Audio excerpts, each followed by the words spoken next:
निकलना खुल्द से आदम का सुनते आए हैं, लेकिन बहुत बेआबरू होके तेरे कूचे से हम निकले। अस्सलाम वालेकुम जी, मैं नजमुल हसन बाजवा हूं। आपको हमारे फेसबुक पेज और यूट्यूब चैनल पर खुश आमदेद। नाज़रीन कराम, इस वक्त जनरल बाजवा के बारे में ऐसी ऐसी चीज़ें, ऐसे ऐसे हकायक, ऐसे ऐसे फैक्ट्स पता चल रहे हैं कि सोच के हैरान होते हैं कि क्या ये सब कुछ चल रहा था। क्या वो जो इक़्तिदार की बंद गलियां हैं, उनके बंद दरवाजों के पीछे महल्लाती साजिशें इस कदर जारी थीं और ये सब कुछ हो रहा था। जैसे कि आप ये देखिए कि जनरल आसिम के चीफ बनने से एक रात पहले खबर यह है कि मार्शल लॉ की तैयारी हो चुकी थी। मार्शल लॉ लगाने का फैसला कर लिया गया था। 5,000 लोगों को लटकाने का मंसूबा था। जिन लोगों को गिरफ्तार करना था उनकी फहरिस्तें तैयार थीं।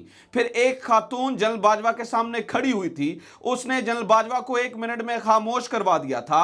इमरान खान के किस एक्ट ने, नाज़रीन किराम, किस तरह से, किस एक फोन कॉल ने सारे का सारा मामला धबरदूस कर दिया था। बहुत सारी चीजें खुलकर सामने आई हैं और ये जो चीजें नाज़रीन किराम सामने आ रही हैं ना, ये ऐसा नहीं है कि कोई जनरल बाजवा को क्रिटिक या जो जनरल बाजवा के मुखालिफ या जो पीटीआई का इन दिनों हामी है वो लेके आ रहा है। ये सारी की सारी चीजें ये सारे के सारे फैक्ट्स कौन सामने लेके आ रहा है? मैं साफियों के नाम बताता हूं। नजम सेठी साहब बात कर रहे हैं, हामिद मीर साहब बात कर रहे हैं, सलीम साफी साहब बात कर रहे हैं, अंसार अब्बासी साहब बात कर रहे हैं, तलत हुसैन साहब बात कर रहे हैं, मंसूर अली साहब बात कर रहे हैं, नया दौर ग्रुप बात कर रहा है, सतूर बात कर रहे हैं, नूरानी साहब बात कर रहे हैं, आजाद सैयद साहब बात कर रहे हैं, उमर चीमा साहब बात कर रहे हैं। ये सारे के सारे इससे मिलते जुलते जनरल बाजवा की पॉलिसीज पर इस पे बात हो रही है। यानी कि ये जो बातें मैंने आज आपको बता रहा हूं, ये बहुत सारा मवाद जो है नाज़रीन किराम, आज ये जो हामिद मीर साहब का ये कॉलम मेरे सामने पड़ा है जिसमें मैंने मुख्तलिफ चीजों को हाईलाइट कर रखा है ताकि मैं जो कुछ कहूं इसके रेफरेंस के तौर पे कहूं, ताकि आपको अंदाजा हो सके कि ये जो कुछ आ रहा है ये इन्हीं लोगों की जानिब से आ रहा है।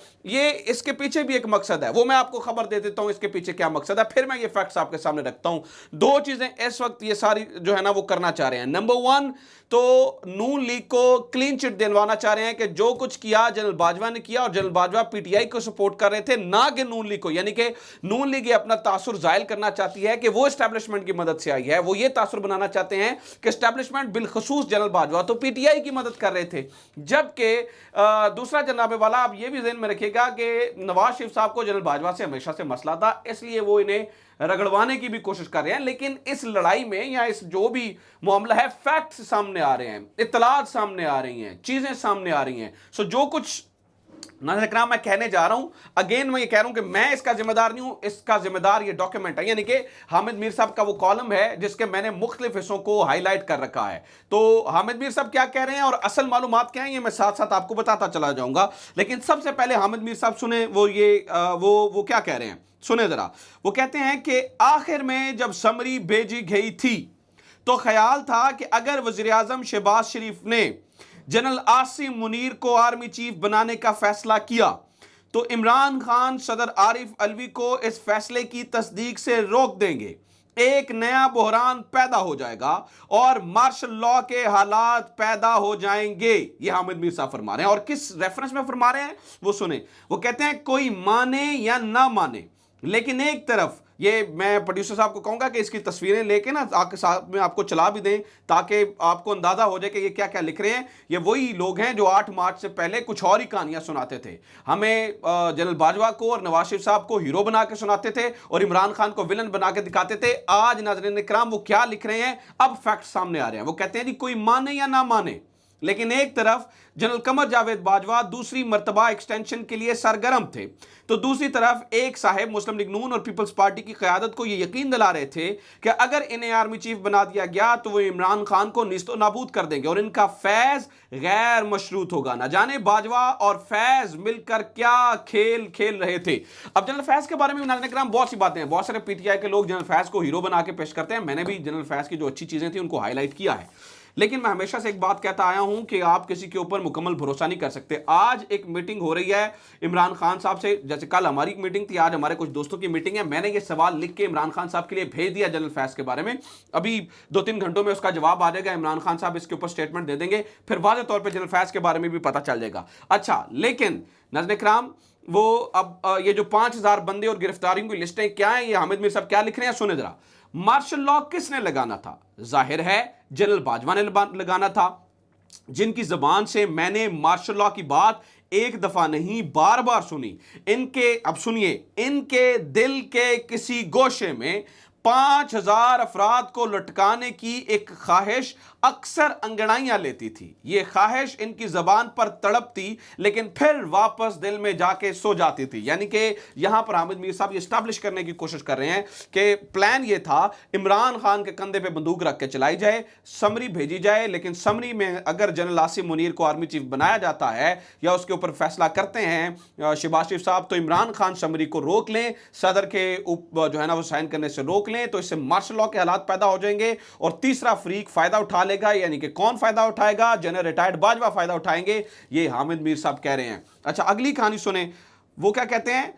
ये ख्वाहिश उनके जबान पर तड़पती थी लेकिन वापस जाकर सो जाती थी। अच्छा, फिर वो मैं जिस खातून के बारे में बताया कि उन्होंने 1 मिनट में जनरल बाजवा को खामोश करवा दिया था, वो कौन सी खातून थी?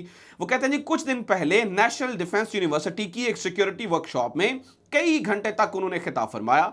यहां भी आगाज में तो यही कहा कि फरवरी 2021 में फौज ने सियासत में मुदाखलत ना करने का फैसला किया था। अब लेकिन अगले ही लम्हे कहा कि पाकिस्तान में मार्शल लॉ लगाना बहुत आसान है और हमारे पास हर वक्त उन लोगों की फहरिस्तें तैयार होती हैं जिन्हें मार्शल लॉ लगाने के बाद गिरफ्तार करना होता है। मुझे मुखातब करते हुए कहा कि कभी आपका नाम हमारी फहरिस्त में शामिल हो जाता है, कभी ड्रॉप होता है। यानी कि जनरल बाजवा साहब ने क्या किया हुआ था, एक लिस्ट तैयार की हुई थी। उस लिस्ट को तैयार करके उसमें किन किन लोगों को मार्शल लॉ के बाद फौरी तौर पर गिरफ्तार करना था, उनके नाम तक मौजूद थे और उनको फौरी तौर पर गिरफ्तार कर लिया जाना था। गो कि हामिद मीर साहब की बहुत सारी बातें कॉन्ट्राडिक्टरी हैं, वो मैं आगे चल के हामिद मीर साहब का भी तिया पांचा करता हूं। लेकिन चलें, इन भैलों की लड़ाई के अंदर मालूमात तो सामने आ रही है ना। जो बात हम पिछले लंबे अरसे से आपको बताने की कोशिश कर रहे थे, ये इन्होंने खुले नंगे लफ्जों में बता दी है। तो चलें, इसका ये फायदा तो हुआ। उसके बाद उन्होंने कहा, उस दिन उन्होंने मीडिया पर बहुत गुस्सा किया और जब भी मतलब उन्होंने बात की और हमारी तनख्वाहों की बात की, तो कहते हैं इसी दौरान एनडीयू में नजीम ज़हरा ने उन्हें चैलेंज कर दिया और कहा कि आपने टैक्स चोरी का इल्जाम लगाया है तो सबूत पेश करें वरना अपने अल्फाज वापस लें। बाजवा साहब ने नसीम ज़हरा को दबाने की कोशिश की, लेकिन उस जुर्रतमंद खातून ने भी बुलंद आवाज में आर्मी चीफ से बार बार कहा कि सबूत के साथ बात करें, तो पाकिस्तान के ताकतवर तरीन शख्स ने बात बदल दी। इसके बाद वो कहते हैं कि हकीकत यह है कि सिविलियंस की कमजोरियां साजिशी जर्नैलों की ताकत बनती हैं। नसीम ज़हरा की कोई कमजोरी बाजवा के पास नहीं थी, लिहाजा उन्होंने 1 मिनट में बाजवा साहब को चुप करवा दिया था। ठीक है, तो ये हुई। अब जनाब मैं आपके सामने ये भी रखता चलूं, ये बात बड़ी इंपॉर्टेंट है कि जनरल बाजवा ने एक मौके के ऊपर शहबाज शरीफ को वज़ीर आज़म बनने की ऑफर की थी।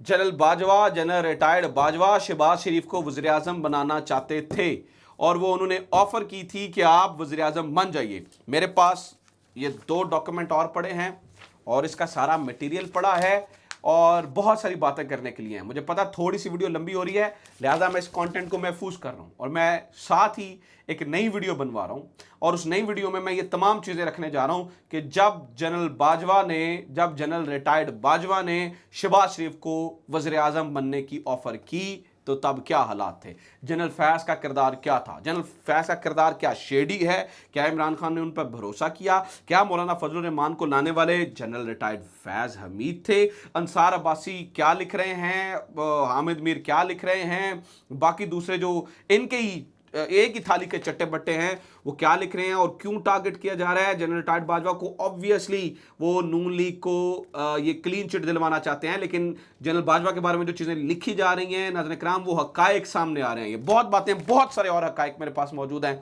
अगली वीडियो में आपके साथ शामिल करता हूँ। अपना ख्याल रखें। खुदा हाफ़िज़। पाकिस्तान जिंदाबाद।